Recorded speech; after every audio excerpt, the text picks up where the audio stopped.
Hey everybody, this is herculespetix, founder, curator, docent, and gift shop employee of the herculespetix Academy of Comic Book Studies. Today we're going to be looking at Crucial Fiction number 1 through 3. These were published by Fantagraphics in 1993. They're primarily the work of Julian Lawrence, a Canadian cartoonist. Unfortunately, he didn't do much comics work after this. He did edit the Canadian anthology Drippy Town Comics and published a lot of great people. Mark Bell, a lot of great when Mark Bell was just starting out, a lot of Canadian cartoonists. But this is a one-man anthology he did for Fantagraphics. Not necessarily one man. He gets a lot of help from this writer named Mark Yule, who writes a lot of the stories in here. But as far as cartooning goes, it's all his work, and really nice stuff. I'm kind of sad this guy didn't go on, especially because these 3 issues just show a lot of promise. Like, it's a little, raw, but it's really good. And I just can imagine how great this guy could have been great if he just kept going. I haven't read many of those Drippy Town comics. Maybe he did get a lot better. I don't know. But I could just imagine if he just kept doing comics, because he went into animation, and pretty much the last part of his life here, the last decade or two, he's been in academia. So not much of a comic career, but I love this guy. I bought these comics when they came out in '92 and really enjoyed them. It's almost like they just disappeared.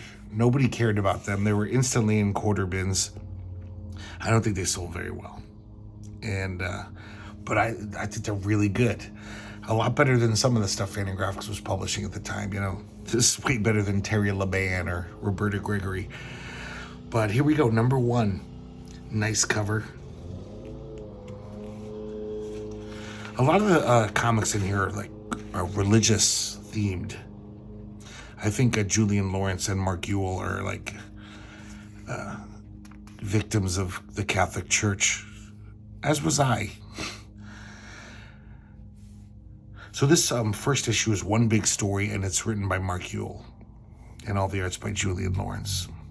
Dancing on the Clouds. This is a great character study of someone going insane, and the narrator tells us of his life. He grew up with an atheist mother and a father who was a religious fanatic. He's definitely on the side of his father. He loves going to church. He loves just being part of Christianity. He has these fantasies of dancing on the clouds with Jesus.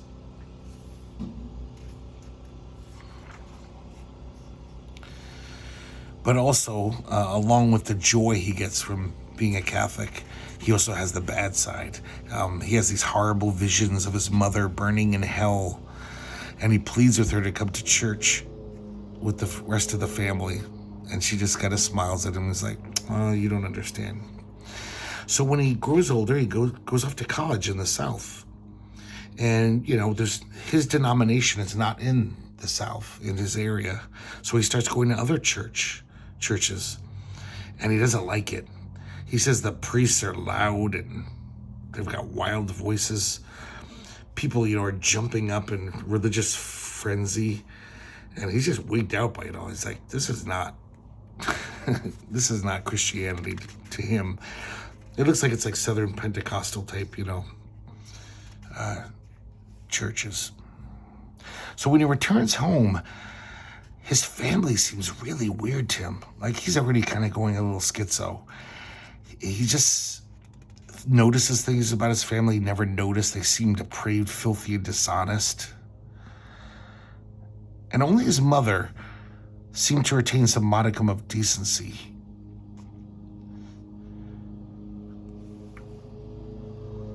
So, he's just like, I'm going to stay with a friend in the city. I'm not going to stay with you guys. And they're just like, no, son, stay with us. But he's just like, he can't be around them. He's really already kind of getting weird. I kind of like this page, how his insane faces behind all the panels.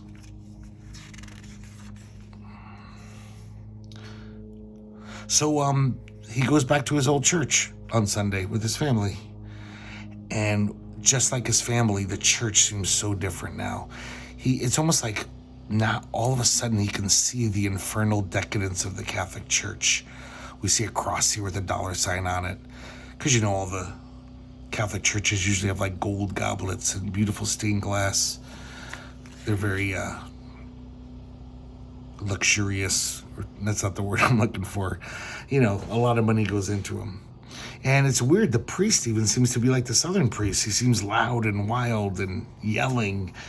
And even his sister gets up, which he never did before, in a religious frenzy. So he runs screaming from the church. And everyone's just like, oh, what the hell? And he makes it to his apartment. And he realizes that there's no God. He has a revelation. So as time passes, his new atheist life, it's not very good for him. He kind of needed that structure of praying at certain times of the day and going to church, and he misses the formalism of it. So he just starts drinking. And he's an unreliable narrator, so he just talks about how, oh yeah, every now and then I'd drink. With every meal, even breakfast. And you realize that he's a fucking full-on alcoholic. Like, he's spending his time alone in his room just drinking and drinking.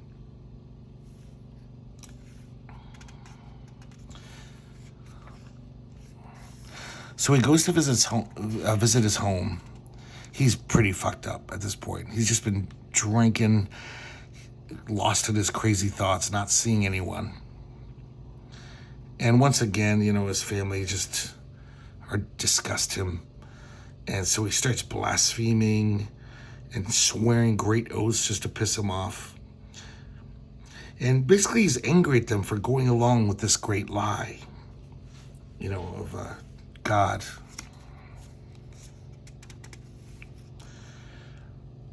I really love this panel here. He's not even about religion. He just feels dislocated from the rest of humanity. He looks at all the people with their children and their families, like the normal people, and he's just like, what fools. He's pretty megalomaniacal. He's definitely has delusions of grandeur and just thinks everyone else is whatever wrong in their life and they should be more like him.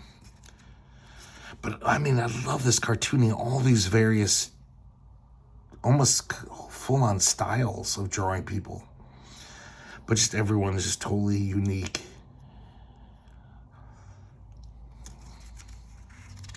I also just love the work he puts in the page. He is not skimping. He is, 8-panel pages. Everything's drawn. This guy's not a lazy cartoonist. He's not like Roberto Gregory. So he's getting wackier and wackier. He's really losing it. And then for some reason, he picks up a Bible again.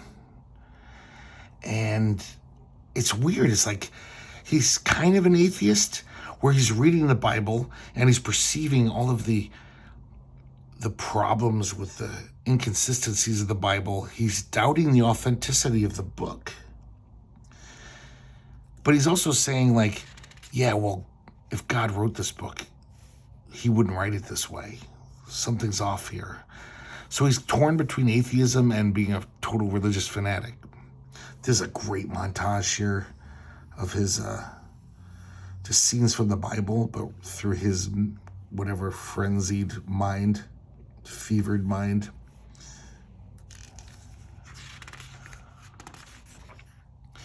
So one day he has a huge revelation. A drop of rainwater from the open window lands on a page that's open in his Bible and basically it focuses on the transubstantiation. How Jesus, drink this cup. This is my blood. eat this bread, this is my body. That whole part of the Catholic Church. And of course, he thinks this is some huge message from God. I like this too. His window is still open and is blowing all those papers about. So the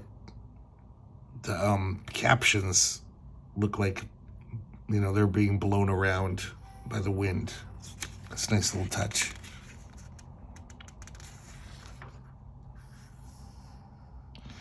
So he starts going to churches, and just so he can get the communion wafers and the wine, and he has these little pockets stitched in his jacket, and he spits the wine into them to save for later, and the communion wafers.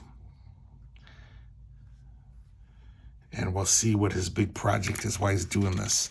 So we have the conclusion. It's like a separate chapter. So his plan is that the mystery and power of the second coming of Jesus lay within my hands. I would call him from his place in the heavens into this prepared body. So he gets the frame for like a statue. And he makes this paste of the wafers and the wine, the holy wine. It's almost like he makes a clay out of it, a gluey paste. And he starts sculpting Jesus. His plan is to imbue this body with the power that once walked the earth, the Son of God. He's full on into his megalomania here. He's basically thinking to himself that this is the most important thing anyone's done in 2,000 years. And we see Napoleon, Einstein, Hitler, Lincoln. I don't know if this is like Socrates or something. He's gone cuckoo, this one. Also, the unreliable narrator, he's talking about how, I made him as beautiful as I imagined Jesus to be, and his limbs were strong. But look at this face. I don't know what that mouth is, just 4 little globs, little host crackers. And he looks like he's emaciated, like he's got rickets or something. But in his mind, the statue is a fitting vessel for the Son of God.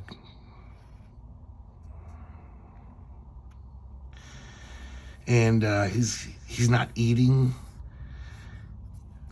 He's over the rainbow at this point. So he goes to visit his family one last time, or I don't know, maybe one last time. And he's really nuts. And they're just like, oh shit, our brother, or, our family member's just nuts. He steals all this electrical wires from his dad's basement. Well, doesn't steal them, just say he's going to borrow them. And then he's just like ranting, you're all slaves of Satan.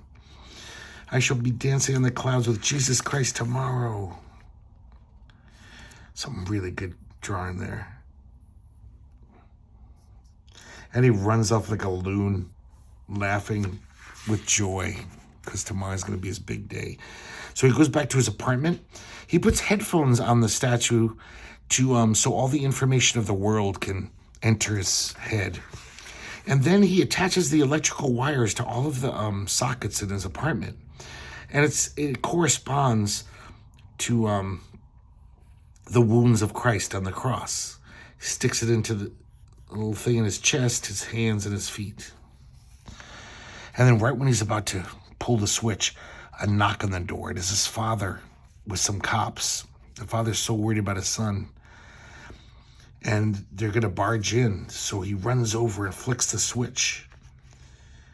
And there's an explosion, and he's thrown across the room before he can, see his statue come to life. When he wakes up, he smells ozone and burnt flesh. He looks over at the table where the statue was, and it looks like he was burnt to cinders. There's just a blackened shadow burnt into the wooden surface. So he hears his father moan, and the cops. And, but as he's walking over to his father, he looks over and sees a trail of gigantic bloody footprints leading to his open window. So he succeeded, apparently. It looks like the statue up and left came to life because it's bloody. Oh man, I really like that story. That's some good stuff. And after some ads, we have a nice back cover. Once again, drawn in a totally weird style. Looks like Joe Matt meeting, like, I don't know, Dame Darcy or Fiona Smith. Just crazy. That's the thing that Julian Lawrence, in these comics, he does, like, seem to ape a lot of alternative comics artists of the day. But he kind of mushed it all together in his own way. I like it. It's not, like, annoying that he's... Some panels definitely look like certain artists, you know. So we have number 2. This cover, for example, reminds me a lot of Carol Swain, the English cartoonist, with the, whatever that's called, that kind of shady coloring. So here we have a true story from history, the story of Pope Joan. This is a kind of a remarkable story. And apparently it happened. Of course, the Catholic Church, you know, kind of put it under the covers and didn't want to talk about it ever again. Here's an example, once again, of his art. This could totally be like a Fiona Smith page. This would be a little more stylized, but he just reminds me of so many other cartoonists, but not in a bad way. So Pope Joan was apparently, the story goes, is she was like the mistress of a pope. Because all the popes back then were very decadent, you know, very worldly. And he knew he was going to die, and he didn't want her to be cast out. He really loved her. So he basically said, we're going to dress you up as a boy, and I'm going to make you the next pope. I've got that kind of power. And you'll be totally, you know, taken care of. You'll be king of the world, basically. So she pulls the ruse off for like 2 years, but she gets pregnant because she takes on a lover. And she's doing this procession one day. It's going to ban all the locusts from the land, you know, bless the earth so the crops grow better. And everyone's out there having a good time. Everyone's getting drunk. And she goes into labor. And she's not feeling very good. We see some flashbacks of how she got there. She loved being the Pope. Who wouldn't, you know, back then? I love this page here showing in her mind, like, angels and demons are, like, fighting for her soul. Because, you know, after she gets pregnant, she's totally just like, what the fuck am I going to do? Just really great mixing of styles here. Totally cartoony. We see Casper the Holy Ghost here. And then I love the way this guy's face is drawn here. It's just all over the map, like art styles. And then her anguished face is kind of more realistic. And then he throws in these for good measure. So we keep bouncing back and forth in time. So here she is before she gets pregnant, and she's loving it being Pope. She actually loves just the fact that, you know, she gets up on a balcony and people listen to her. And every day's a party. There's always some holy festival to celebrate. And she meets that lover, one of her assistants, and starts fucking him. But then she gets pregnant. And now we flash back to the present, where she's at the procession, and she's totally going into labor. Her water breaks, and she's like, oh, fuck. And she can't stop it. So her robe is drenched in blood, and she's giving birth to the baby. They lift up her robe, and everyone's freaking out. They're like, it's a miracle. St. John has given birth, because everyone thinks she's Pope John. It's a miracle, but then quickly they look down and see her vagina. And they're like, the pontiff is a woman, heresy. And it's really harsh. They just kicked her to death, basically. Everyone piled on her and they were so offended by the heresy of a woman being pope that they killed her. And as she dies, an angel tries to lead her to heaven, but all these devils are like, no, she's coming with us to hell. And we see this amazing battle between the angels and devils. The devils are totally like, I don't know, like big Ed Daddy Roth creatures, and the angels are these kind of weird looking ghost-like creatures. Nice page. I love that. So apparently, look, I don't know if this is true history. Because of this, from now on, when every time a cardinal is elected to be pope, is up for the running, he has to go in this weird little room and sit on this chair with a hole cut out and basically show his genitalia to all the other cardinals who walk below it, because there's a hole in the ceiling so they can see. And the cardinals can walk below and be like, yep, that's a penis, all right. It's not a woman. Supposedly in Latin, they say, he has testicles and they're well hung. So it's not only is it a fascinating tale of history, but, Julian Lawrence adds a lot with the humor and the cartooniness and the way he tells the story. This next one is called The December Conspiracy. This could almost be like Gilbert Hernandez mixed with some other guy, like early Gilbert Hernandez. And we see this guy named Archie. He's an old guy named Archie, and kind of implied that he's the Archie that you're thinking of. He's even wearing a Riverdale sweater.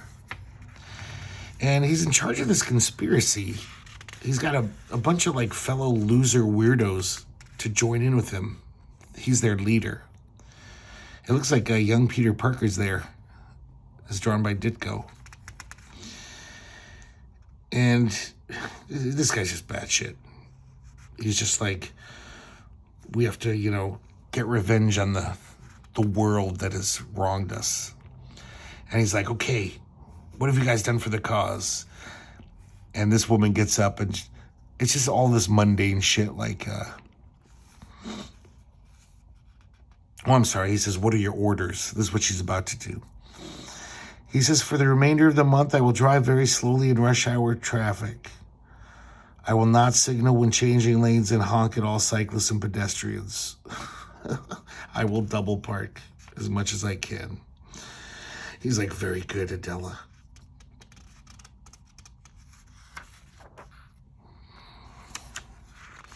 This other guy, look at this fucking mongoloid here. That's just like, I don't even know what art style this is. This is nuts. And this guy's got similar things. He's going to cut in line. He'll send every meal back to the kitchen when he goes to a restaurant. And then they call up Edgar, this total loser guy. But he's kind of a computer wizard.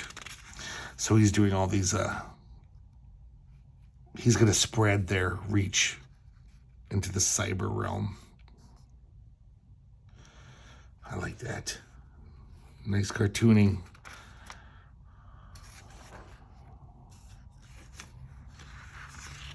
He has a flashback to when he was young. He lived in the sewers just drinking wine in France. And then as he dismisses his group, he says, long live the new flesh. A little shout out to Videodrome. And he's just all alone, drinking wine, muttering to himself, long live the new flesh. He's just a total nut who's got some other nuts to go along with him. This is The Voices. This is one of the ones written by Mark Yule. And there's just some old guy who starts hearing the voices of the dead in his apartment. And they're just like, they're like, oh, wait, we thought you were dead too. He's like, I'm not dead yet. I'm close, but I'm not. They're like, you should kill yourself. He's like, fuck you. I'm not going to do that. So they're like, so we're just going to keep bothering you and just keep talking, and you're going to have to hear us. But this guy just says, go ahead. My family never visits anyway. And I think because he doesn't care, they eventually stop bothering him. They're like, yeah, this guy's unfazed. It's not fun.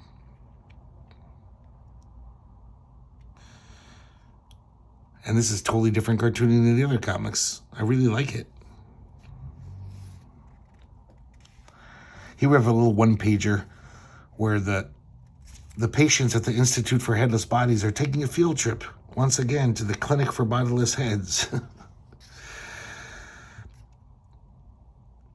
And one of the patients, Mary, at the Headless Body Institute, I guess she was kind of flirting with one of the bodiless heads last time. And she says, look, he's waving at you. He's waving just by wagging his tongue. I like that one. Okay, the third and final issue of Crucial Fiction. This cover kind of looks like, I don't know, I see some more Gilbert Hernandez in here. Lots of different cartoonists, even some Mac White. We start off with another true story. I just recently heard a podcast about this guy. Apparently he was real. Dr. J.R. Brinkley, the goat gland man. And one day, he's just a normal doctor at first. This old man says, Doc, I've got these goats. Would you put the goat glands into my, testicles? I think it would help me because I've been impotent for years. I'm listless. I want to feel young again. So he agrees to do it. He tries to talk the guy out of it. He says, that wouldn't work. But he's just like, And he thinks there could be some money in this. So amazingly enough, he does the operation and it really works. A year later, the guy's got a baby. This guy who's been totally, all used up, all spent. So more and more people start coming to him, and it seems like it has amazing effects. And he gets more and more money. He starts doing like mail order stuff, getting all these advertisements. He opens up his own clinic. And then he opens up his own radio station, which kind of, is propaganda for his clinic and advertising.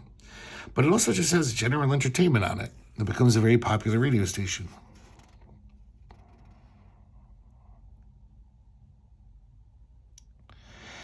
And he has so many testimonials of people just saying like, oh my God, it's amazing. It seems to cure everything. People with high blood pressure, paralysis, constipation, sterility, melancholia, impotency. It's like this miracle cure, just putting goat glands in your genitalia.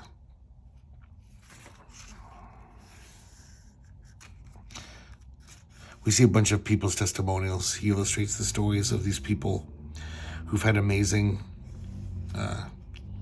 results from this procedure.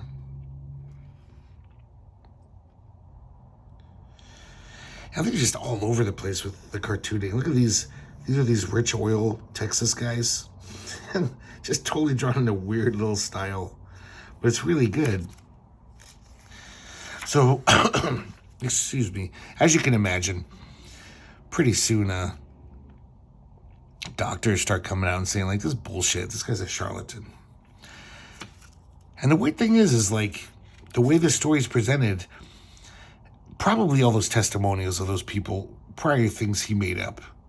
But, we see them in the comic, and it's almost like, wow, this really works, seems to work. But it was probably all just lies. So, I mean, he's like in the height of the Depression, this guy's like a millionaire. He's doing really good. But then more and more of the doctors start attacking him.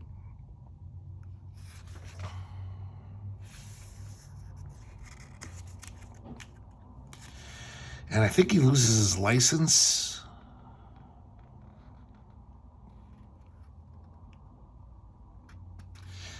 And then he decides to run for governor of Kansas.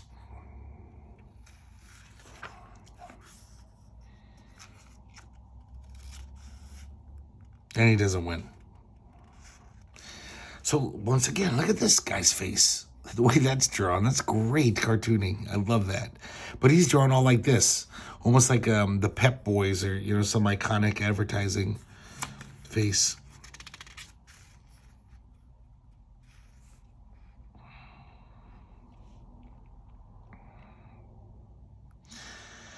So, you know, more, he's basically debunked more and more. And he's got malpractice settlements. The IRS gets him for tax evasion. So he has a heart attack. And so finally they got enough on him to bring a warrant to him. But he never makes it to trial. He died a few days later.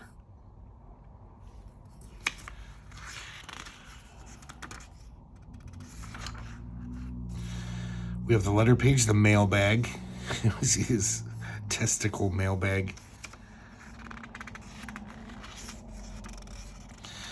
This story is called I Will Now Tell You All How Cockroaches Are Born. This is like a little autobio comic where one day he's observing a roach crawling up the wall very slowly because it's giving birth to its egg sac. It's slowing it down, so it poops it out.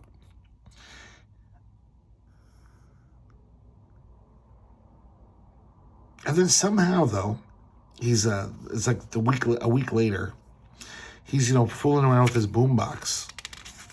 And you know how there's like that clear plastic thing with a radio, little pointer would go up and down? He looks inside and he sees one of those roach egg sacs. He's like, how the fuck did that get back there? He couldn't shake it out, so he left it at the top of the dial, because he could move it with the dial.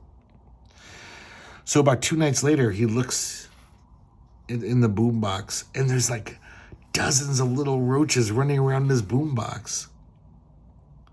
That's just horrifying. And they're just living in there. He draws them all cute and cartoony. So they can't get out, I guess, so they'll probably die of starvation eventually, but oh, I would throw that boombox away. I could not take that. I fucking hate roaches. Here we have a little comic called Meeting. And this guy, Roger, he's going to meet with his boss. And he's got a gun in his lunch pail. And I guess this guy sounds nuts. He's just like, for every time he insulted me, I'm going to shoot that guy. I'm going to murder my boss. So we meet the boss. And the thing is, he's not such a bad guy. He seems pretty cordial. Not like some monster. He's complimenting his tie.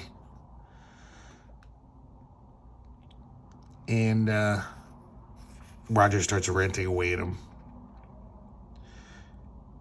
He's just like, you're a butterball, a clod, an utter weakling. I've always thought so. And he pulls out his gun.